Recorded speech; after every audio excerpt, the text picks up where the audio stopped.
आप सबों को जय मसीह की। मैं पास्टर जॉन मुर्मू दुमका झारखंड से हेब्रोन फेलोशिप दुमका से आप सभी का आज की बाइबल अध्ययन में स्वागत करता हूं। और इसके पहले कि हम आगे बढ़ें, आइए हम परमेश्वर का धन्यवाद करें, प्रार्थना में जाएं, जिससे कि हमारे जीवन में उसके वचन के द्वारा बड़ी आशीष आने पाए। आइए हम प्रार्थना करें। हमारे अनुग्रहकारी दयालु प्रभु, आज के इस सुंदर अवसर के लिए, सुंदर समय के लिए आपका हृदय से धन्यवाद करते हैं, क्योंकि आपने हमें जीवन दिया आपके वचन को पढ़ने और सीखने के लिए। जब हम आपके वचन से सीखते हैं, हम में से प्रत्येक के जीवन को आप आशीषित करें और आपकी भक्ति में हम जीवन बिता सकें। प्रभु, इस पृथ्वी पर जैसा आप चाहते हैं कि हम इस पृथ्वी पर भय सहित जीवन को बिताएं, आप अपने वचन के द्वारा हमें आपका आदर करते हुए भय सहित जीवन बिताने में अपने वचन से हमारा मार्गदर्शन करें। आदर और महिमा सब कुछ आपको देना चाहते हैं। प्रार्थना अपने उद्धारकर्ता प्रभु यीशु के पवित्र नाम में अर्पण करते हैं। दया से सुनिए और ग्रहण कीजिए, आमीन। मेरे प्रियो, पिछले दिनों में हम सब काफ़ी कुछ परमेश्वर के वचन से सीखे हैं, और मुझे आशा है कि हेब्रोन फेलोशिप के इस हेब्रोन दुमका के नाम से जो चैनल चलता है, इसमें आप जरूर प्रभु की आशीष को पा रहे होंगे और अध्ययन में आप शामिल हो रहे होंगे।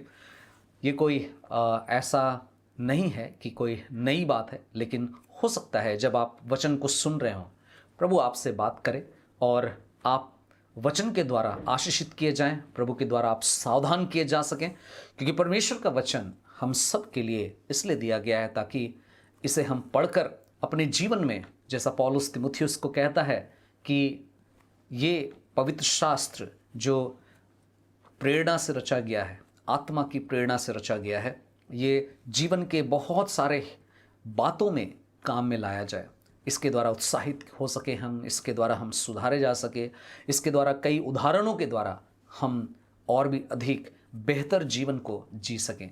और हमेशा से हमें ये याद रखना है कि जितने भी उदाहरण बाइबल में दिए गए हैं, सब बहुत ही महत्वपूर्ण हैं, और इन सब उदाहरणों में प्रभु यीशु मसीह का जो जीवन है वो सबसे ज़्यादा और भी महत्वपूर्ण है, क्योंकि उसी के जीवन को देखकर, उसी की उम्मीद में लोग जीवन को जिए, और फिर प्रभु यीशु मसीह हमारा सबसे बड़ा महायाजक भी है। सो आइए हम आज परमेश्वर के वचन से हम लूका रचित सुसमाचार उसके दूसरे अध्याय के 40 पद से लेकर हम पढ़ेंगे 47 पद तक। लूका उसका 2 अध्याय 40 पद से लेकर के 47 पद तक। यहाँ इस प्रकार लिखा हुआ है, और बालक बढ़ता, बलवंत होता और बुद्धि से परिपूर्ण होता गया, और परमेश्वर का अनुग्रह उस पर था। उसके माता पिता प्रतिवर्ष फसह के पर्व पर यरूशलेम जाया करते थे। जब वह 12 वर्ष का हुआ तो वे पर्व की प्रथा के अनुसार यरूशलेम गए। उन दिनों को पूरा करके जब वे लौट रहे थे तो बालक यीशु यरूशलेम में ही रह गया, और माता पिता इस बात से अनजान थे। वे यह समझकर कि वह यात्रियों के दल के साथ होगा, एक दिन के पड़ाव तक निकल गए और उसे अपने संबंधियों और परिचितों के बीच ढूंढने लगे, और उसे न पाकर वे ढूंढते हुए यरूशलेम लौटे। और ऐसा हुआ कि 3 दिन के पश्चात उन्होंने उसे मंदिर में उपदेशकों के मध्य बैठे उनकी बातें सुनते और उनसे प्रश्न करते हुए पाया, और सब लोग जो उसकी सुन रहे थे उसकी समझ और उसके उत्तरों को सुनकर दंग रह गए। मेरे प्रियो, इसके पहले कि हम आगे बढ़ें, आपको मैं बताना चाहता हूँ, हम दूसरे अध्याय के 40 पद से जो पढ़ रहे हैं, यहाँ पर प्रभु यीशु मसीह का जन्म हो चुका है, और अब लेखक जो लूका है, पेशे से वो वैद्य है, डॉक्टर है। लेखक अब पाठकों का ध्यान, या जिसे वो लिख रहा है उसका ध्यान इस बात की ओर लाने का प्रयास कर रहा है कि आप जानें प्रभु यीशु मसीह किस प्रकार से बढ़ते हैं। प्रभु यीशु मसीह के बचपन के विषय में बहुत कम बार शायद हमने कुछ बातों को सुना होगा, या तो फिर अगर आप सुने भी हैं तो एक तरह से ये आपके लिए एक रिमाइंडर होगा। कई बार हम अपने जीवन में जो बड़े लोग होते हैं, जवान हो गए और फिर सेवा में है या फिर बुजुर्ग हो रहे हैं, कई बार उनको बहुत अधिक अहमियत हम देते हैं, बहुत महत्व देते हैं कि वे ही एकमात्र प्रभु के लिए एक योग्य जीवन को जी सकें। लेकिन यहाँ पर आज हम जो देखना चाहते हैं वो है यीशु का बचपन कैसे बीता। बालक यीशु, द बॉय जीसस। यीशु जब लड़का बना, पहले एक बालक था, बालक से थोड़ा सा लड़कपन में आया, उसके बाद फिर वो लड़का बना। इसके पहले कि वो जवान हो, टीन एजर के जीवन को जब आरंभ करे, उसके समय की जो परिस्थिति थी उसके विषय में थोड़ा सा हम आज देखना चाहेंगे। यह हमारे लिए बहुत ज़रूरी है, क्योंकि हम सब जरूर उम्मीद करते हैं कि हमारे जो परिवार में बच्चे हैं, जब जवान होते हैं, जवानी और बालकपन के बीच का जो समय है उसको वे कैसे व्यतीत करें, कैसे हम उन्हें उन बातों को सिखा सकें जो परमेश्वर चाहता है। और एक मसीही परिवार होने के नाते हमारी जिम्मेवारी है कि हम इन बातों को समझें। चलिए देखते हैं यीशु के संबंध में बाइबल हमें क्या बतलाती है। यहाँ पर लूका, जो कि इस पुस्तक का लेखक है, सुसमाचार का लेखक है, ये बताता है कि बालक बड़ा हो गया है और बालक अब अब्राहम एवं दाऊद की वाचा को कैसे पूरा करेगा, आइए उसको देखते हैं। और इस बात को समझाने के लिए वो इस घटना का वर्णन करता है। लूका अपने पाठकों को एक खास बात बताना चाहता और बोलता है, तुम जो सुन रहे हो, तुम जो चाहे वो थियोफिलुस है या फिर उसके बाद आप और हम, या उसके बाद की पीढ़ी जिन्होंने इसे पढ़ा, या भविष्य में जो लूका रचित सुसमाचार के इस अध्याय को, इस परिस्थिति को पढ़ेंगे, तो वहां पर वो अपने पाठकों को कहना चाह रहा है कि अब आप अपने अविश्वास को छोड़ दें।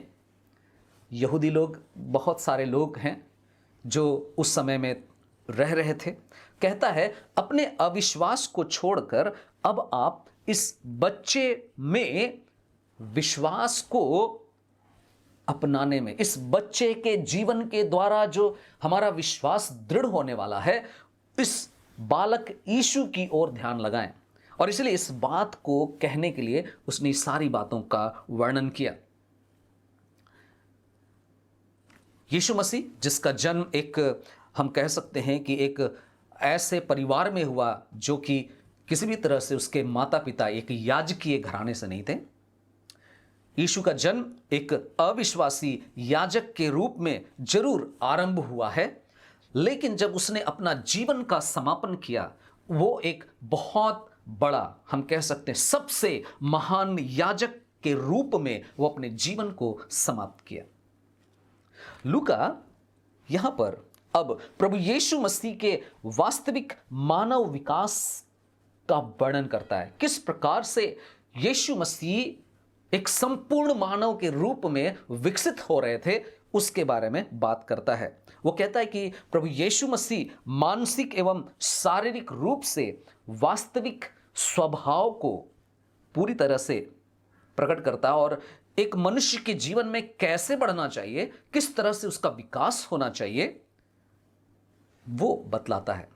मानसिक और शारीरिक रूप से विकसित होने के साथ साथ पूरी तरह से परमेश्वर के रूप में भी वो दिखाई देता है, इसके बारे में जिक्र करता है। अगर हम बात करें इस भाग की, तो हम यहाँ पर कुछ खास बातों को सीखेंगे जो हो सकता है आज हम सारी बातों को हो सकता है ना सीख पाएं, लेकिन आपके लिए मैं इन बातों को कह देता हूं। इस भाग को जब आप पढ़ेंगे, लूका उसके 2 अध्याय के 40 पद से लेकर के पूरे 52 पद तक आप पढ़ेंगे, तो यहां पर आप पाएंगे कि प्रत्येक विश्वासी के लिए यह बात कही जा रही है कि प्रत्येक विश्वासी प्रभु के प्रति परमेश्वर के सामने बड़े ही जिम्मेवारी के साथ उन्हें एक बात को समझना बहुत जरूरी है कि उनके पास जो बच्चे हैं, प्रत्येक विश्वासियों के बच्चों के लिए विश्वासी माता पिता की एक बड़ी जिम्मेवारी है कि वे बच्चों को उनके जीवन में प्रभु के प्रति, प्रभु के कार्य के लिए, प्रभु की बुलाहट के लिए और प्रभु की जो बुद्धि है उसके लिए उन्हें तैयार करना है।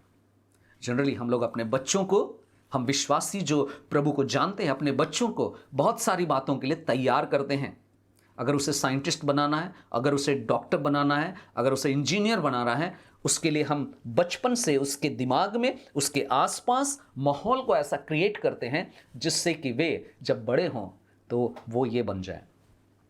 किसी को पायलट बनाना है तो उसके सामने में एरोप्लेन ला करके दिखाएंगे, या उसके खेलने के वस्तु में एरोप्लेन की खिलौने को हम ला करके देंगे, ताकि वो बच्चा जब बड़ा हो तो उसके मन में इच्छा जागे कि मैं पायलट बनूंगा। यहां पर विश्वासियों की बहुत बड़ी जिम्मेवारी है कि वो अपने बच्चों को कैसे विकसित करते हैं, उन्हें क्या प्रभु के कार्य के लिए, क्या उन्हें प्रभु की बुलाहट के लिए, क्या उन्हें जो प्रभु की बुद्धि है क्या उसके लिए तैयार करते हैं। एक बड़ी चुनौती यहां पर हमें मिलेगी। याद रखिए, परमेश्वर का वचन हमें सिखाता है कि प्रभु के सामने हम बच्चों को सही तरीके से पालन पोषण करें। यह हमारी जिम्मेवारी है कि हम उनको सभी क्षेत्र में डेवलप करें, सभी क्षेत्र के लिए हम उनको आगे बढ़ाएं, प्रोत्साहित करें, और उन प्रोत्साहन में प्रभु के लिए भी उन्हें आगे बढ़ने के लिए हमें प्रोत्साहन करना बहुत जरूरी है।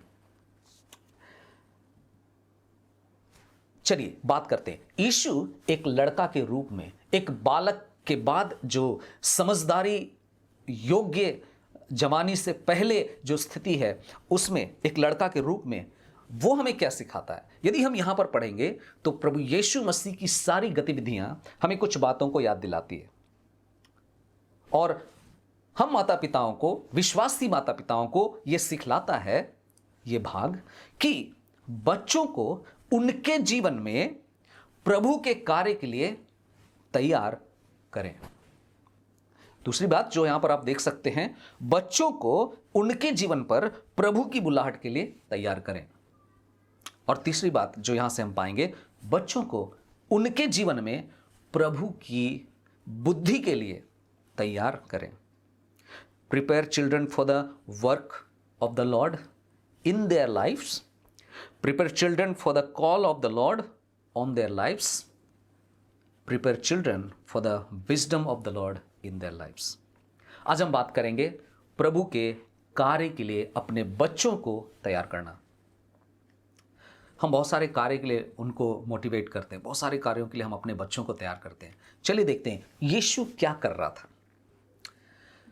जैसा हमने पढ़ा, पता चलता है मूसा की जो व्यवस्था है उसके अनुसार एक यहूदी पिता को वर्ष में 3 बार यरूशलेम जाना आवश्यक था। यदि आप पढ़ेंगे निर्गमन उसका 23 अध्याय, निर्गमन की पुस्तक उसका अध्याय 23 और उसके 17 पद को देखेंगे तो वहां पर लिखा है इस प्रकार कि प्रतिवर्ष 3 बार तेरे सब पुरुष प्रभु यहोवा के सामने उपस्थित हों। व्यवस्था विवरण उसका 16 अध्याय और उसके 6 पद को जब आप देखेंगे तो वहां पर भी आप पाएंगे कि कैसे परिवार में जो मुखिया हैं उनको जाना चाहिए, कार्य करना चाहिए। 16 अध्याय का 6 पद, व्यवस्था विवरण अध्याय 16 और उसका 6 वचन। परंतु जिस स्थान को तुम्हारा परमेश्वर यहोवा अपना नाम स्थापित करने के लिए चुन लेगा, उसी स्थान में संध्या के समय, सूर्यास्त होने पर, अर्थात जिस समय तू मिस्र से निकला था, फसह का बलि चढ़ाना। वर्ष में 3 बार जाना आवश्यक था। यदि नहीं जा सकते हैं तो कम से कम 1 बार फसह के पर्व में जाना अनिवार्य था। और अगर आप देखेंगे यहां पर तो यूसुफ एवं मरियम शास्त्र की, व्यवस्था की हर एक बात का पालन करने के लिए लगातार प्रयास कर रहे हैं और वो विश्वास योग्य है। याद रखिए, बच्चों के जीवन में बच्चों को अगर हमें सही मार्गदर्शन में ले जाना है तो बहुत जरूरी है माता पिता अपने नियमित कार्य जो प्रभु के लिए करना चाहिए उसको लगातार करते रहें। पहला सामुएल उसके पहला अध्याय के आप 7 पद में पढ़ेंगे तो हन्ना ऐसा करती थी। दूसरा अध्याय पहला सामुएल दूसरा अध्याय उसके 19 पद में भी आप पाएंगे कैसे वहां दर्शाया गया है कि हन्ना प्रभु की स्तुति करती है, प्रभु के सामने, यहोवा के सामने वो इस कार्य को पूरा करती है। और इस प्रकार से हम देख सकते हैं कि माता पिता उस कार्य को लगातार करते थे। जब आप 42 पद को देखेंगे, लूका उसका 2 अध्याय उसके 42 वचन में, तो वहां पर आप देखेंगे कि वचन कहता है कि जब वह 12 वर्ष का हुआ, जब वो 12 वर्ष का हुआ तो यहूदी रीति के अनुसार 12 वर्ष के बाद कैसी बातें होती थी। यहूदी रीति के अनुसार जब लड़का 12 वर्ष का हो चुका होता है तो उसे एक सयाने के रूप में देखा जाता है। अब वो सयाना हो गया है, वो एक समझदार हो गया है, अब वो जवानी की आयु में पहुंचेगा, अब वो परिपक्व हो जाएगा, अब वो बालक नहीं रहा, अब उसके अंदर में चंचलता नहीं पाई जाएगी, अब वो सयाना हो गया है। सयाना हो जाने का मतलब क्या है? सयाना हो जाने का मतलब है कि अब वह व्यवस्था के प्रति, परमेश्वर ने जो मूसा के द्वारा व्यवस्था दिया है, आज्ञाओं को दिया है, उसके प्रति अब वो जिम्मेदार हो सकता है। उसके लिए उसको अब उत्साहित किया जा सकता है, उसको प्रेरित किया जा सकता है। और ये 13वें वर्ष में किया जाता था। यहां पर अगर आप उसको देखेंगे, जो घटना घटित हो रही है, उससे पता चलता है कि प्रभु यीशु मसीह यहां पर पहली बार 12 वर्ष होने के बाद, जैसा लिखा है, जब वो 12 वर्ष का हुआ, जब वो, इस समय में आप देख सकते हैं कि एक जिम्मेदार व्यक्ति बनने का प्रयास कर रहा है, एक जिम्मेदार, शास्त्र का सीखने वाला बनना चाहता है, शिक्षा को प्राप्त करने वाला बनना चाहता है। क्यों ऐसा कर रहा है? क्योंकि उसे मालूम है, प्रभु यीशु मसीह को मालूम है कि उसे अपने जीवन को, अपने बाकी के जीवन को जिस काम के लिए लगाना है, उसके लिए मुझे अपने आप को तैयार करना है। अपने बाकी जीवन को वो उसी तरीके से बिताएगा, प्रभु की सेवा में, पिता के कार्य को पूर्ण करने में वो इस समय को व्यतीत करेगा। और इसलिए वो अपने आप को उसके लिए खुद तैयार कर रहा है। यहां पर सबसे महत्वपूर्ण बात क्या है? सबसे महत्वपूर्ण बात यह है कि माता पिता ने, यीशु के माता पिता ने अपनी जिम्मेदारी पूरी तरह से निभाया कि मेरा बेटा व्यवस्था को जाने, व्यवस्था के बारे में जाने और उस वाचा के प्रति विश्वासयोग्य रहे जिस वाचा की प्रतिज्ञा परमेश्वर ने किया है और मूसा के द्वारा हम सबको प्राप्त हुई है। माता पिता अपने बालक को, जवान होने वाले इस यीशु को, उस वाचा के प्रति कैसे वो एक जिम्मेदार बन जाए, व्यवस्था को निभाने में वो जिम्मेदार व्यक्ति बन जाए, उसके लिए सिखा रहे हैं। एक जिम्मेदार पुरुष बना रहे हैं। परमेश्वर के प्रति, परमेश्वर के नियमों के बारे में उसको सिखा रहे हैं। यहां वचन कहता है कि यीशु रह गया। 43 से 46, 43 से 46 पद तक देखने से हमें पता चलता है यीशु वहीं रह गया। और आगे वचन कहता है 3 दिन बाद, 3 दिन बाद वो लोग आते हैं और फिर भेंट करते हैं। 46 पद, और ऐसा हुआ कि 3 दिन के पश्चात उन्होंने उसे मंदिर में उपदेशकों के मध्य बैठे उनकी बातें सुनते और उनसे प्रश्न करते हुए पाया। गौर कीजिए, मंदिर में प्रभु यीशु मसीह कहां बैठा है, किन के साथ बैठा है? मंदिर में उपदेशकों के बीच में है। वहां पर जिस प्रकार से और भी कुछ इसके टिप्पणी है और भी कुछ कमेंट्रीज हैं, उससे पता चलता है वहां पर अन्ना एवं शिमोन भोजदक्ता के साथ वार्तालाप कर रहा था। वहां पर मानते हैं कि रब्बी एवं शिक्षकों के साथ मंदिर में वो बातें किया। क्यों? क्योंकि एक दिन जब आप लूका उसके 19 अध्याय में पहुंचेंगे, उसके 47 पद को आप पढ़ेंगे, तो वहां पर आप पाएंगे उसे मालूम था कि एक दिन उसी मंदिर में उसे उपदेश देते हुए लोग देखेंगे, और आज वो यहां पर सुन रहा है, शिक्षा को प्राप्त कर रहा है और कई बातों को वो पूरी तरीके से स्पष्ट कर रहा है। जरूर उसके पास ईश्वरीय प्रकाशन है, जरूर उसके पास परमेश्वर का ज्ञान भरपूरी के साथ है, लेकिन यहां पर वो दिखाने का प्रयास नहीं कर रहा है, देखो मैं बहुत जानता हूं।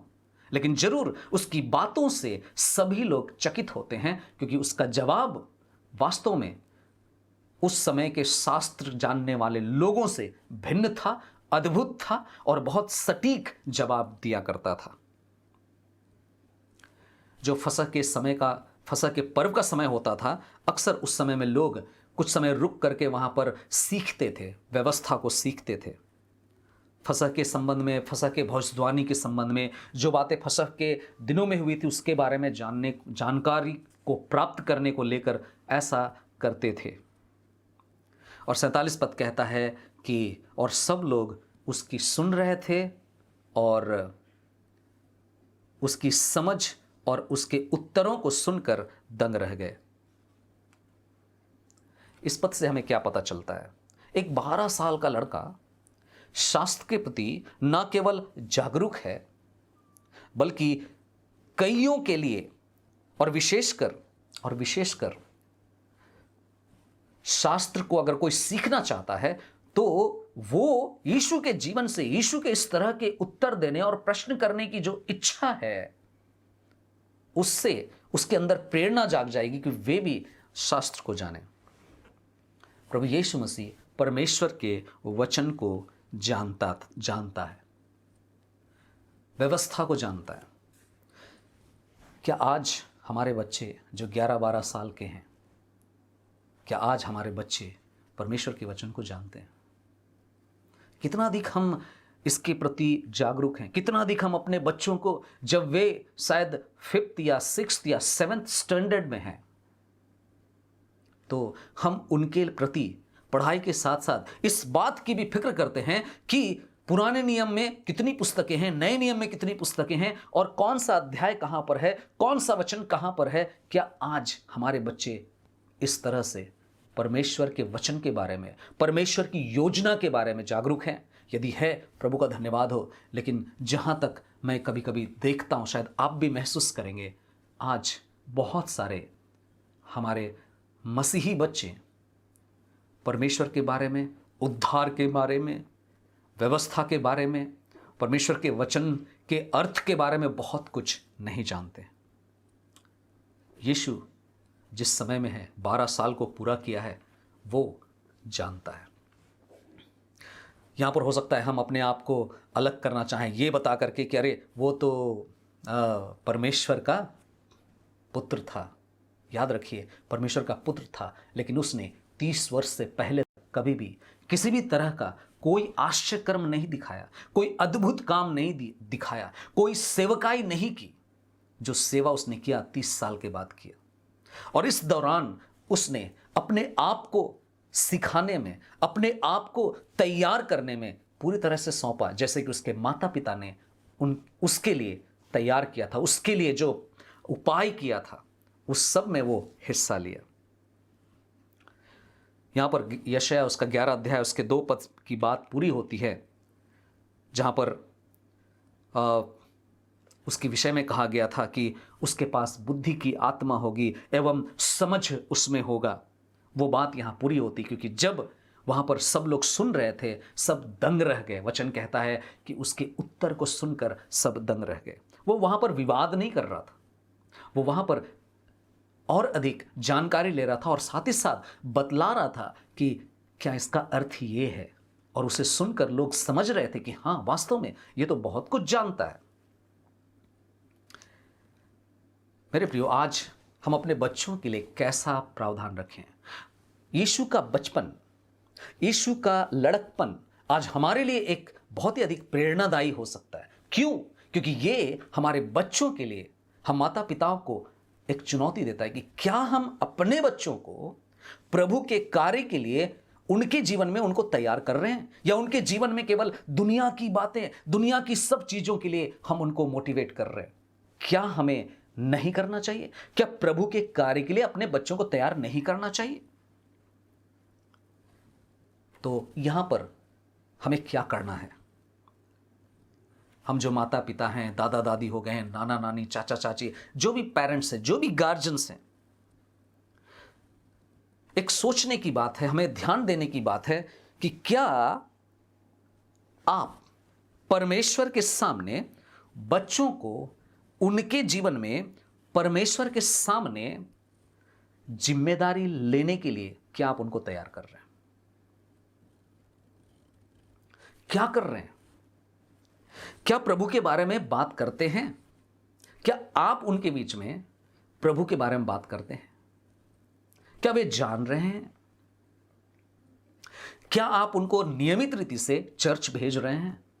वचन में बढ़ने के लिए, वचन को सीखने के लिए क्या आप उनको प्रोत्साहन देते हैं? क्या वचन याद करने पर जोर देते हैं? संडे स्कूल से आया बेटा बेटी कोई भी, या आपका बच्चा जब यूथ मीटिंग से आया, किसी प्रोग्राम से आया, आत्मिक मीटिंग्स से आया, क्या उनसे पूछते हैं आज क्या हुआ? क्या वचन याद करने पर जोर दे रहे हैं? क्या कभी हम उनसे पूछते हैं तुम्हारा परमेश्वर के साथ में क्या संबंध है? तुम आज प्रभु के साथ कहां पर हो? क्या प्रभु के साथ तुम्हारी मुलाकात हो रही? क्या तुम पढ़ते हो, वचन पढ़ते हो, प्रार्थना करते हो? क्या हम पूछते हैं? एज ए गार्जियन ये सब तैयारी में आता है। बच्चों को उनके जीवन में प्रभु के कार्य के लिए तैयार करने के संबंध में है ये सारी बातें। इन दिनों में वे क्या पढ़ रहे हैं, कौन सी पुस्तक पढ़ रहे हैं? दूसरी चीजों के लिए तो हम पूछते हैं बेटा ये होमवर्क हुआ? हाँ हो गया। अच्छा ठीक है, कंप्लीट कर लिया ना, एग्जाम है तैयारी कर लेना। दुनिया के ज्ञान को पाने के लिए, दुनिया के डिग्री को पाने के लिए हम उन पर जोर देते हैं और बहुत खुश होते हैं। याद रखिए, दुनिया की डिग्रियां, दुनिया का ज्ञान हमारे बच्चों को स्वर्ग में नहीं प्रवेश कराएगा, अनंत जीवन का भागीदार नहीं बना पाएगा। मैं ये नहीं कह रहा हूं उनकी जरूरत नहीं है, उनकी जरूरत है, उनको जानना है, उनको पढ़ना है, सब कुछ करना है, लेकिन उससे भी ज्यादा महत्वपूर्ण है कि बच्चे प्रभु के साथ बढ़ सकें, प्रभु के कार्य के लिए आपके और मेरे द्वारा तैयार किए जाएं।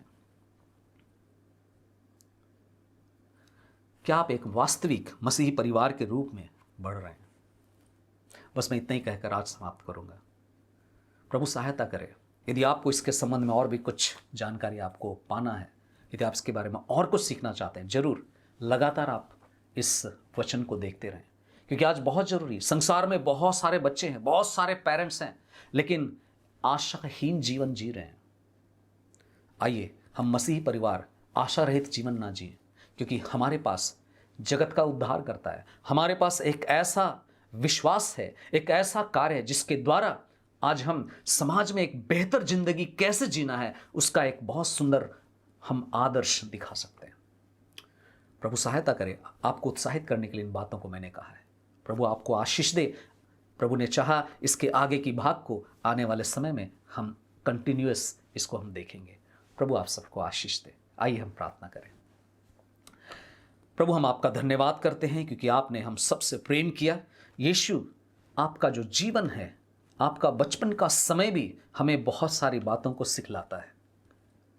यीशु, जिस तरह आप बढ़ रहे थे, काश हमारे बच्चे भी, हमारे जवान बच्चे आज उस तरीके से बढ़ सकें। आप हमारी सहायता करें, हम माता पिता की मदद करें, ताकि आपके भय में आपका आदर करते हुए हम अपने बच्चों को आपकी उपस्थिति में बढ़ना सिखा सकें, आपका भय मानना सिखा सकें। और प्रभु इसके लिए जरूरी है सबसे पहले हमसे शुरुआत हो। हम जो माता पिता हैं उनके लिए एक सुंदर उदाहरण रख सकें। प्रभु आप मदद कीजिए। एक बार फिर से आपके द्वारा किए गए उस बलिदान के लिए यीशु धन्यवाद देते हैं। पिता, आपके द्वारा ही प्रभु यीशु मसीह हम सब के पापों के लिए बलिदान हुआ और मृतकों में से जी उठा, ताकि ये साबित कर सके कि उसके पास विश्वास करना घाटे का सौदा नहीं बल्कि फायदे का सौदा है, और हम जीवन भर उसके साथ राज्य कर पाएंगे। प्रभु आप अपने वचन के द्वारा हमें आशीषित किए हैं, हम विश्वास करते हैं और आगे भी हमें और भी अधिक इन बातों को सीखने और समझने में हमारी मदद करें। सारी आदर महिमा आपको देते हुए धन्यवाद के साथ प्रार्थना अपने उद्धारकर्ता प्रभु यीशु के पवित्र नाम में चढ़ाते हैं। दया सुने और ग्रहण कीजिए, आमीन। अब हमारे प्रभु यीशु मसीह का अनुग्रह, पिता परमेश्वर का प्रेम और पवित्र आत्मा की सहभागिता हम सबों के साथ अब से लेकर युगानुग तक होती रहे, आमीन, आमीन। एक बार फिर से आप सभी को जय मसीह की। प्रभु ने चाहा हम लोग फिर से आने वाले समय में मिलेंगे। प्रभु आप सबको आशीष दे। जय मसीह की।